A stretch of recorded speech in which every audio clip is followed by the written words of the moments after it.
Welcome to the World War I podcast, produced by the MacArthur Memorial. I'm your host, Amanda Williams. Join me as we explore a wide range of interesting topics related to World War I. This podcast is sponsored by the Ernst and Gertrude Tico Charitable Foundation. As stalemate ensued on the Western Front in the fall of 1914, the French Army began providing a daily wine ration for the soldiers stationed there. As the war went on, the ration went from being about a quarter of a liter to about a bottle per soldier per day. Armies throughout history have relied on psychotropic drugs to strategically shape the behavior of those fighting. But in the case of World War I, the French demonstrated a unique ability to harness the transformative power of alcohol to physically and emotionally fortify French soldiers to better benefit the war effort. It's a fascinating part of World War I history. To discuss the French Army's wine policy on the Western Front, we are joined today by Dr. Adam Zientek, Associate Professor of History at UC Davis and author of A Thirst for Wine and War, The Intoxication of French Soldiers on the Western Front. Welcome, Dr. Zientek. It's a pleasure having you today. Oh, thank you very much, Amanda. It's a pleasure to be here today. So there's clearly a long history of using alcohol and or other drugs to help support troops in combat. Can you give us a brief overview of what a psychotropic drug does and maybe some historic case studies about this?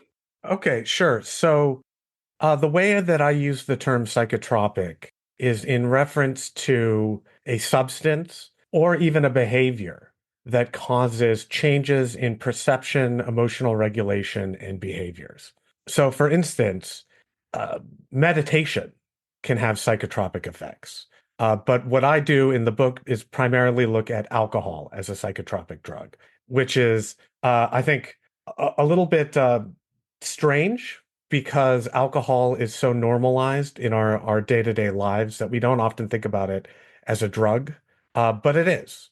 So in the history of warfare, there is a lot of use of psychotropics. From what I've found, it's basically wherever there are soldiers, there are psychotropic drugs. That war and psychotropics go hand in hand.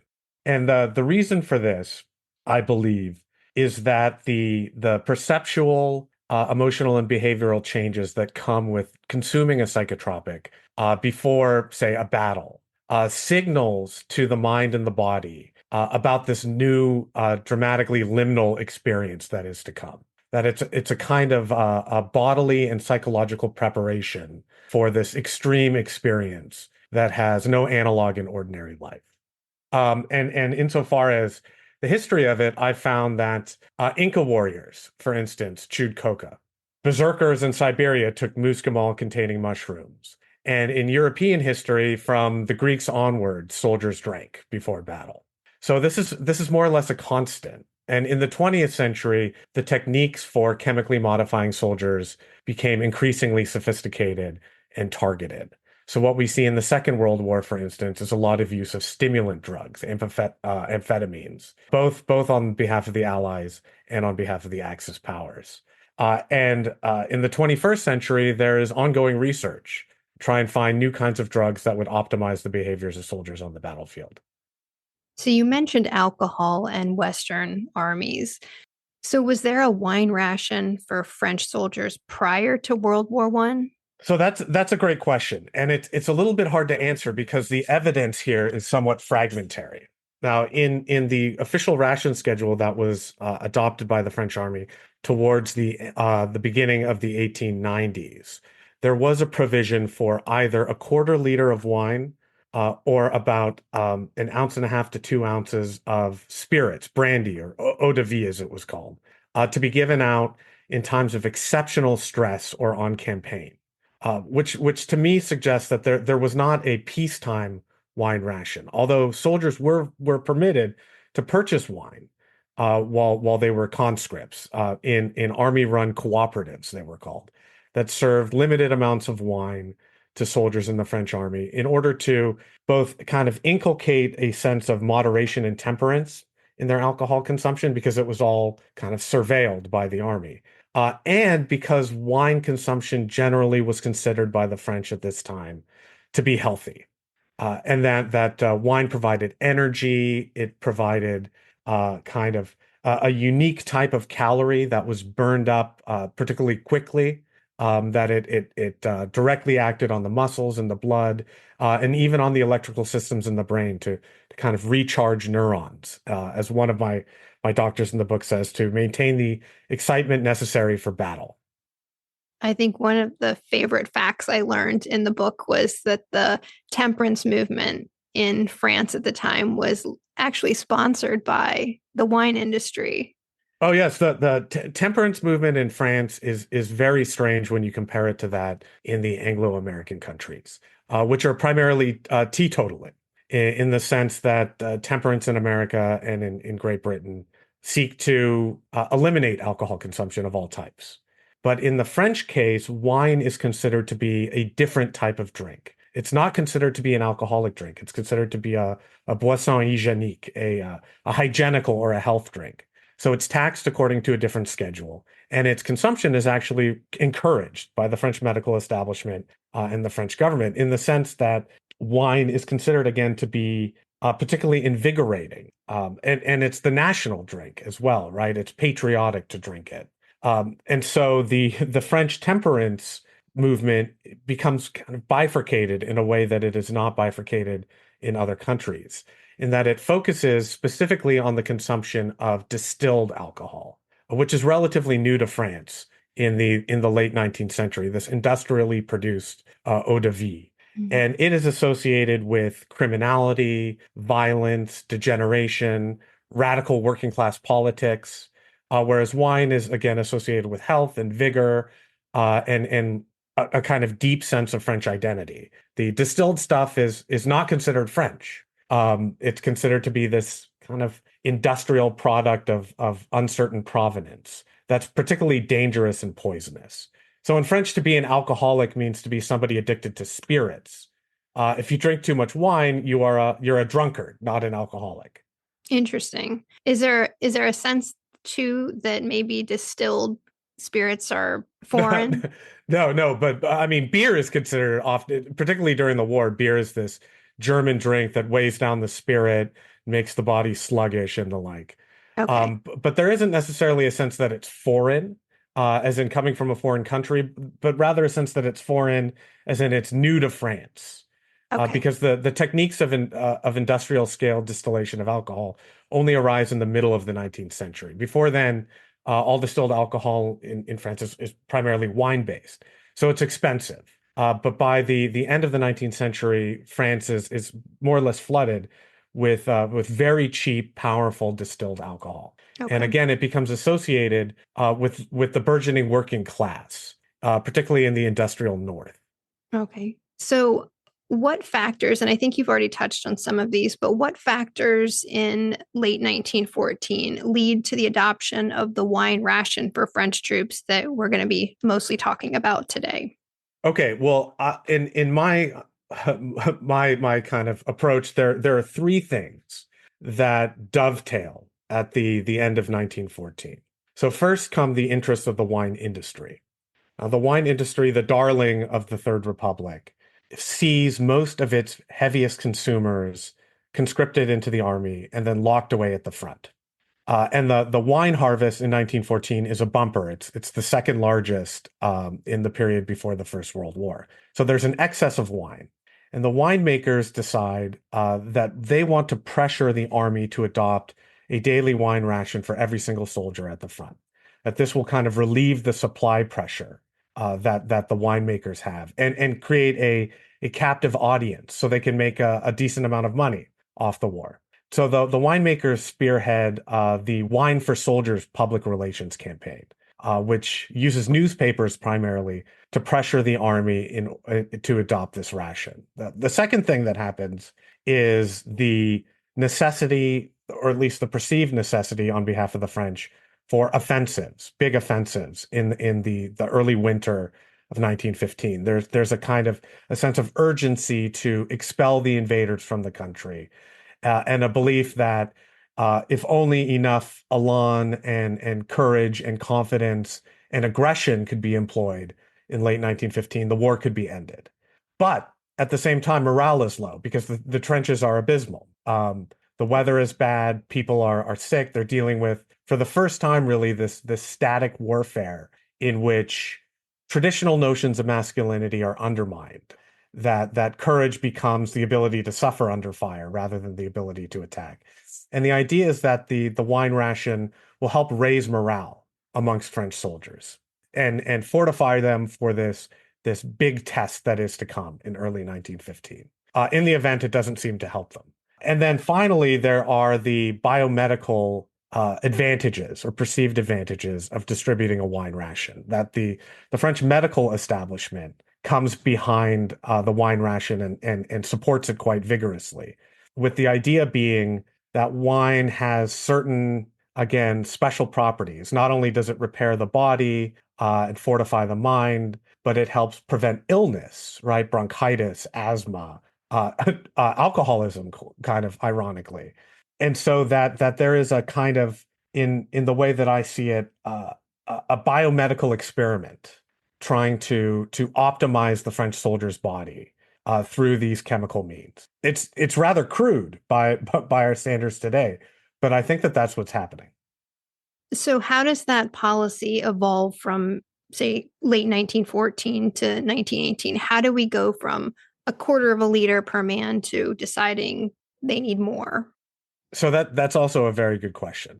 When the French army goes to war in 1914, it has no plans and no ability to distribute a wine ration, a daily wine ration.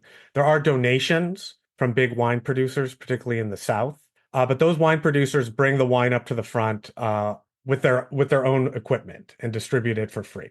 So the French army needs to build out this logistical and purchasing system in November of 1914 when it adopts the wine ration. And it does so very quickly. It releases men from the front who have specialized building experience. It buys or requisitions an enormous amount of barrels, barrel cleaning equipment, special rail stock that's used to transport wine, and is able by the beginning of 1915 to regularly distribute this quarter liter or so. But as it gets better at distributing, the wine ration goes up. So it goes up in late 1915 to half a liter per man per day. And I believe, anecdotally, soldiers often get more than that. And it goes up officially to 3/4 of a liter per man per day in October of 1917. So by the end of the war, soldiers are getting, in my estimation, somewhere around 3/4 to a liter per man per day from the army, which is an enormous amount. It's a significant portion of the world's production of wine during the First World War. And the purchasing actually undergoes a process of becoming more sophisticated. At first, the wine is purchased on the open market, but this leads to excessive pricing on behalf of the winemakers, but also things like adulterating bad wine, adding additional alcohol into it to get it up to a certain percentage. So the quality of the wine that is received by the army through 1915 is not very good. But by 1916, the army has more or less professionalized its requisition. No, it's purchasing processes. So it has, for instance, a special laboratory set up to test wine for its alcohol content and purity. It purchases a significant portion of the Portuguese and Spanish wine harvests in 1916 because France and Algeria alone are not able to produce enough wine for the army's thirst. It even sends out purchasing agents to South America. I found evidence of one ill-fated expedition that went all the way to Argentina in search of wine. So the army's thirst was basically boundless. And by 1916, it's requisitioning wine from winemakers. Somewhere around half of a winemaker's production is requisitioned by the army and paid for at set prices. Wow, that's just an incredible operation. The kind of logistical tale that goes back from this French soldier drinking his cup of wine at the front, all the way back to Argentina, possibly. It's a big what's the word I'm looking for? The tooth to tail ratio for wine. There's a big tail. So you mentioned the quality of the wine, and obviously it sounds like the quality of wine improves as the war goes on. Do we know what the soldiers themselves thought of it? Yes. So what I found in my kind of qualitative analysis of things like journals, personal memoirs, and the like, is that soldiers often complain in 1915 about the taste of the wine, but they are largely silent about the quality from 1916 onwards. So I think, like, even more important than the quality of the wine that they were getting was the fact that they were getting wine in the first place, because it had this incredible and powerful symbolic meaning that drinking wine was not only drinking alcohol, but it was, according to these trench poets, drinking the blood of France, drinking in the soil and the sun, that it was much more than just an alcoholic drink. It was a symbol of France and her eventual destiny to beat the Germans and liberate French territory. And so when people drank it, I think they had more than just a psychotropic experience or even a social experience, but it was, I argue, the kind of feeling of patriotism, that physical feeling of a slight intoxication that would come was a reminder, a bodily reminder of one's own Frenchness. I think you also, when you talk about the distribution of the wine in the book, you call it or you describe it as like a secular sacrament. So it's not even just the taste of it or the experience of drinking it, the experience of having it distributed to you is also important. Can you tell us a little bit about that? Right. So the physical constraints of distributing alcohol in the trenches means that everybody who wants to get their distribution, which is to say everybody, right? Everybody gets the wine, has to line up and get a cup of wine from the corporal or whoever it was who is bringing the wine ration up. So it kind of provides the skeleton or a facsimile of communion. Although I believe at the time in the French church, people are taking communion under one species, so ordinary congregants aren't drinking wine. They're just having the host. But nevertheless, the kind of symbolic resonance of this is unmistakable. And soldiers often talk about the distribution in religious terms, as it being solemn, it being the blood of France that they're consuming. Now, that's not to say, of course, that every soldier who received a wine ration consciously at the moment thought, I'm involved in a great secular Republican ritual. But rather to say that these distributions form a kind of material metaphor for the way that French soldiers thought about what they were doing, sacrificing themselves, drinking the wine of the blood of France to purify themselves, to prepare for this trial in the trenches. I think it's a useful way to kind of theorize the work, the cultural and social work that the distribution is doing. In the book, you point out that the ration is clearly an exercise in wielding biopower. And you've already mentioned that maybe it's a very crude exercise in that. You also point out that there are a lot of stakeholders in the process. You mentioned kind of the wine industry, we've got the army involved. What kind of agency do the soldiers have in the system? So that's a great question, and maybe the hardest one to answer. Because on the one hand, they become the objects of a kind of exercise in psychotropic power on behalf of the state and the army, that they are manipulated and changed and modified with specific purposes in mind. But that being said, soldiers don't have to drink, right? There's no requirement for them to drink their wine ration, but they all do it.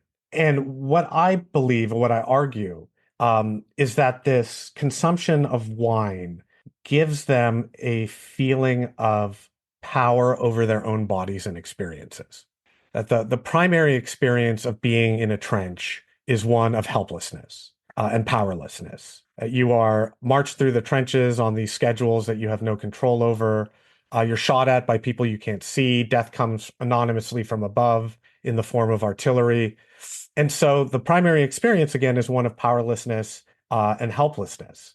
But consuming the psychotropic provides a route to agency in the sense that, again, it provides soldiers with the sense that they have some measure of power over their own bodies and experiences. It gives them a feeling of control, even if that control is an illusion. So they do have, like you said, a pretty good level of agency in this Yes, process. and this is particularly true when it comes to the distribution of distilled alcohol before attacks. So soldiers often, although it's not 100% systematic, often receive a relatively generous dose of what they call Knoll in their argot, which is an overproof distilled liquor. And this is obviously supposed to give them courage, to help them kill, to overcome their fear of going over the top. But soldiers in their journals and memoirs routinely describe throwing it away in the sense that they don't want to become manipulated. They don't want to become objects of psychotropic power. In one famous memoir, Louis Barthas's memoir, he describes an alcohol distribution in May of 1915, in which some of the members throw it on the ground. They claim, for 2 pennies worth of booze, the army's not going to turn me into a murderer, or even the suspicion that the army has mixed ether in with this alcohol distribution, which is another fascinating part of this history, is this rumor that spreads among French soldiers. First, that German soldiers are drinking ether before they attack. That allegedly some soldiers have been found with ether vials on their bodies after battles. There's no evidence that this is actually the case, but the rumor spreads. It's actually picked up by a couple of major newspapers who print articles about it. But the French also believe it's possible they might be receiving ether from their own army, that their own army might dope them up. So they're suspicious of it. But again, there's no evidence that this happened. Probably the most likely explanation is that the alcohol they received before attacks was extremely strong, overproof, maybe 50, 60% alcohol by volume. And it had, therefore, it had pretty significant effects. And so soldiers, paranoid about what their army might be doing to them, scared of the attack to come, create this rumor about being drugged by their own state. Wow. That's such an interesting situation. And it kind of brings me to the next question that deals with maybe some of that suspicion and some of that agency that the soldiers have. In 1917, after the failed Nivelle offensive, the French army deals with a series of mutinies. And there's always a lot of scholarly back and forth about how this happened, why this happened, what everybody wants. But are those mutinies a sign that the wine ration system isn't working, or is it a sign that the system works, but it can be hijacked for another cause? That's a great question again, and I'm going to take the typical historian line and say it's both.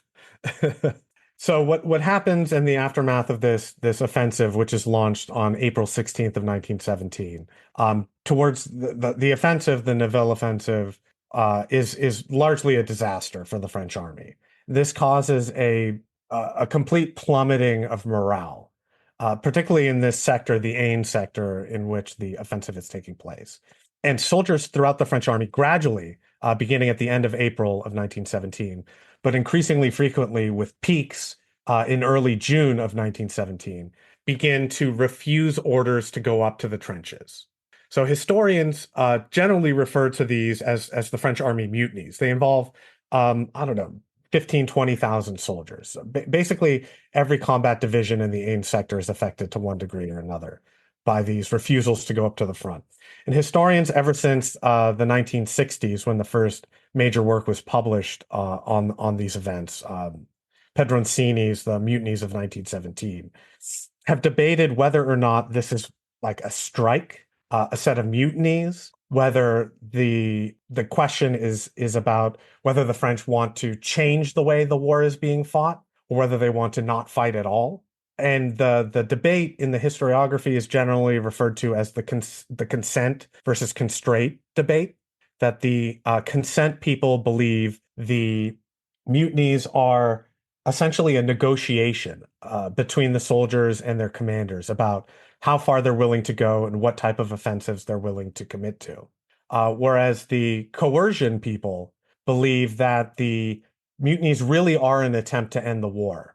And they are suppressed through things like the judicial process, through breaking certain units that mutinied into their pieces and distributing them in other units, that there really is a repression. And what I argue essentially is that soldiers who mutinied Many of them drank. In the records in the French military archives, virtually every mutiny is described as being launched by men who are inebriated. They're overexcited by drink is a frequent way of putting it.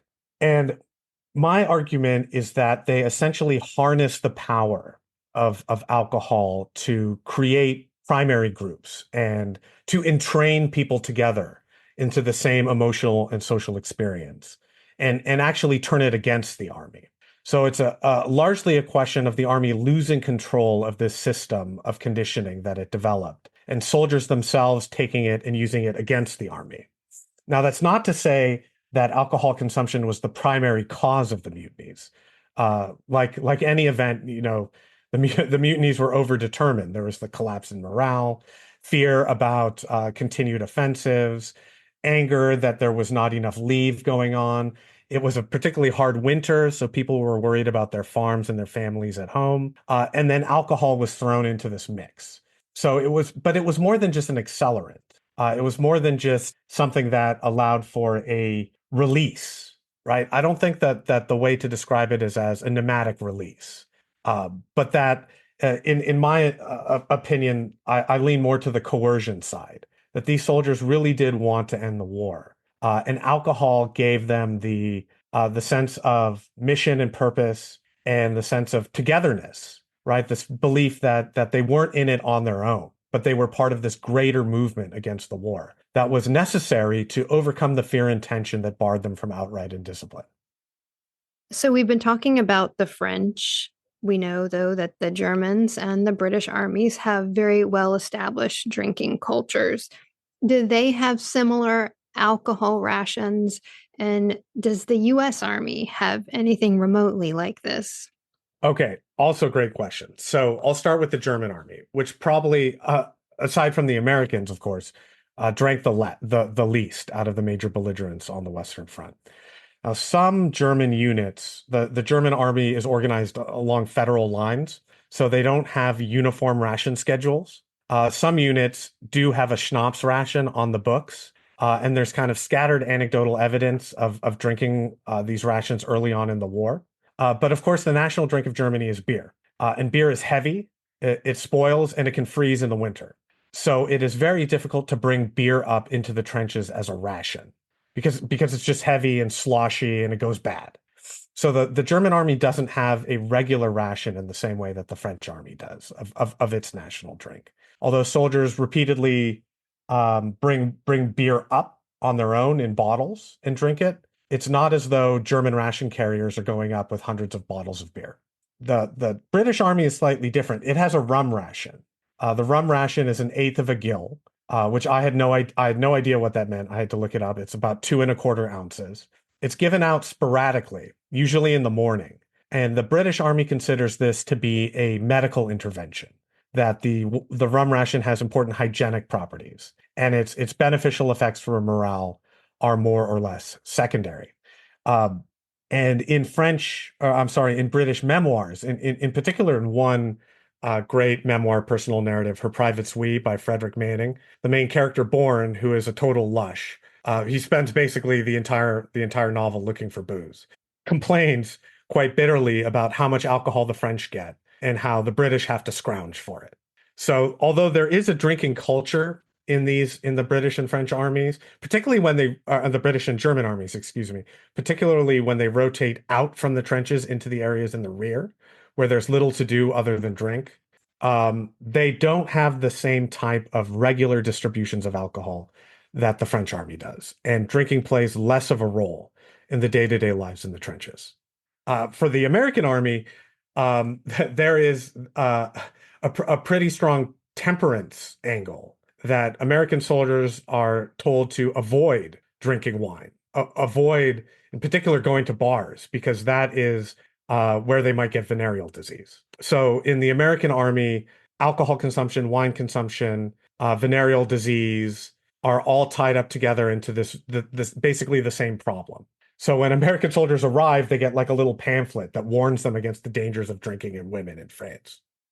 What about American soldiers that are under French command? Specifically, I'm thinking of some of the African American units that are kind of given to the French for a little while. So as far as I know, they are given wine.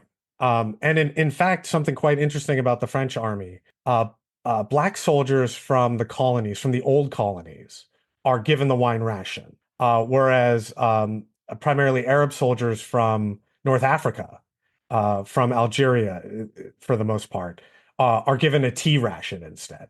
Both, I think, for religious reasons, but also as a way to police a racial boundary between colonial and white soldiers in France itself. Interesting. So, would you say the French wine policy in World War I is successful? Do you think it does what it was intended to do? Yes, I think it was overwhelmingly successful. In their memoirs, journals, their trench journals, their diaries, soldiers routinely talk about how much they love getting wine, and how important it is to them in their lives, how it is the only bright spot often in their days.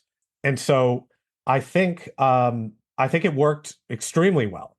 And you can see this even after the war in soldiers like veterans clubs and the like, which often meet and consume Pinard together, or in this wonderful retrospective that was published in the early 1930s, the Maréchal Pinard, which was a collection of stories and poems and the like that came from the war and immediately afterwards, that was distributed to and consumed by veterans of the war. And finally, one last point, that the wine industry's plans to train the young generation of French soldiers to be wine drinkers also, I think, works. That the idea that wine is a particularly French drink, that it's the national drink, becomes very powerful after the First World War. It exists before the First World War, but the idea that France and wine go together, that the vine and the hexagon are symbiotic, becomes a very popular cultural trope immediately after the First World War. Any other final thoughts? No. I think I think you asked very good questions, and I've said most of what I want to say. I'd encourage people to read the book. Well, thank you very much, Dr. Zientek, for taking the time to talk with us today.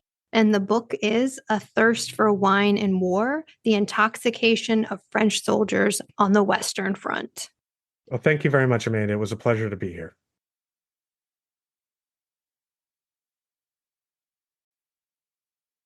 We hope you enjoyed that episode. If you have questions, comments, or topic suggestions, the MacArthur Memorial team wants to hear from you. You can reach us at macarthurmemorial@norfolk.gov, or find us on X at MacArthur1880, or on Facebook and Instagram as MacArthur Memorial.